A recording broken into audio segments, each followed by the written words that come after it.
Thank you very much, Mr. Speaker. And we've heard a lot of the complexities around this very difficult question tonight. So I stand with humility now, not to add any particular clever intellectual insight into this debate, but I will seek to lay out very briefly my view, and hopefully by extension the views of most of those whom we asked to conduct these operations, and what this means for our country and the choice we face tonight. I feel very strongly about national security. I've seen the threats that we face with my own eyes, and I've felt them with my own hands. We have a privileged way of life in this country, a free democracy, a free speech society and a healthy economy. We are privileged for reasons too numerable to enter into here, but we are chiefly blessed because throughout our generations we have had men and women who believe so much in this nation that they have taken difficult political decisions, and some have even taken up arms and sacrificed everything to protect this way of life. Mr. Speaker, I've become worried of late that we've lost some of that spirit, something that makes us recognise a dangerous threat to this precious way of life and to resolve to deal with it appropriately. We must always remember how privileged we are in the sea of humanity of which we are a part. We earned this privilege through the years. From generation to generation we protected the gift, and it is time to protect it again. We are under threat from a group of individuals who seek to destroy our very way of life in this country. They hate everything about us and work night and day to disrupt and kill us whenever the opportunity presents itself. This is not the Iraq problem of 2003. Would my honourable friend give way? Yes, of course. I'm grateful to my honourable friend for giving way. Would he agree with me that the heart of this matter is that one of our closest allies just last month suffered the most horrific terrorist attack? That same ally is asking us for military help. And it will be quite the wrong message to send out for us simply to turn our back on one of our closest allies at this particular time. I thank my honourable friend for his intervention, and I completely agree with him. I do think this is a hugely complex issue, and there is no easy answers, but I do think we are in danger of almost overcomplicating it in what this is, a threat to our national security and people's individuals' capability to project force into this country and the duty we have to defend. We are under threat from, like I say, from a group of individuals who seek to destroy our very way of life in this country. They hate everything about us and work night and day to disrupt and kill us whenever the opportunity presents itself. These individuals have demonstrated they have this strategic reach. They can reach into our homelands, into our communities, into our families and destroy all that we hold dear. I understand the avalanche of questions that are being put forward by colleagues, and I think in the history of this House it would be impossible to find a Prime Minister who has done more to answer them. We will add to the mission in that part of the world militarily. We operate in a way that not might, but will accelerate in a moment.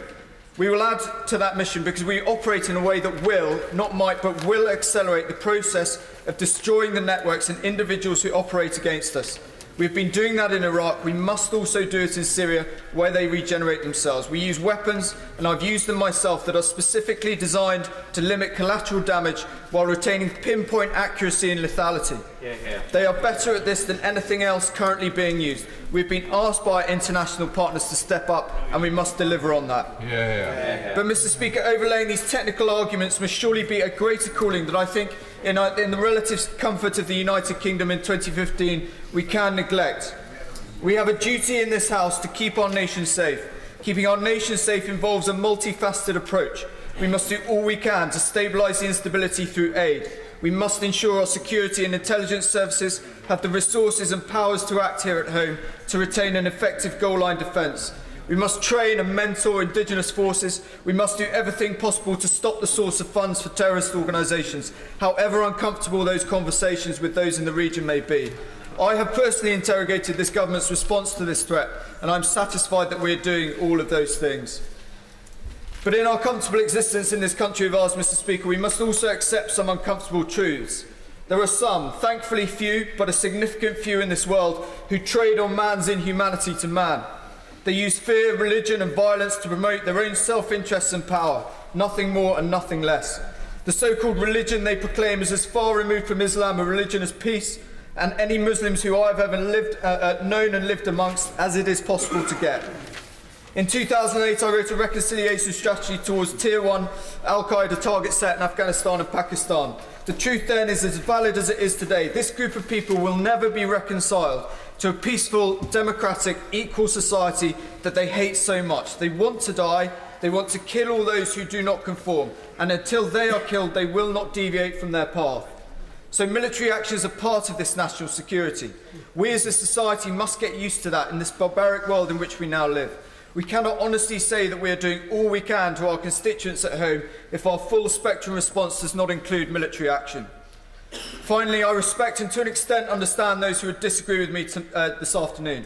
We have made catastrophic mistakes of late that has damaged our standing on the world stage, but they are done, they are history and they cannot be changed. We must wear them and carry them as our burden. It is the least we owe to the families of the men and women we lost in pursuit of those actions.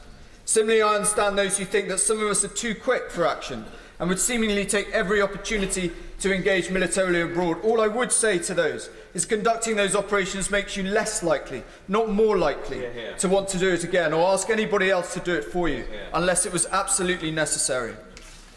Today I say to the House that this is absolutely necessary. We must do all we can to keep our people safe. A part of that is surgical foreign military engagement, and if we neglect that part, we cannot honestly say we're doing everything we could to keep our families safe. I'm not prepared to go back to Plymouth tomorrow night and say to my constituents that I was fully aware of the threat that we face from this particular angle, but I was not prepared to do everything possible to protect them from this threat. Caroline Lucas.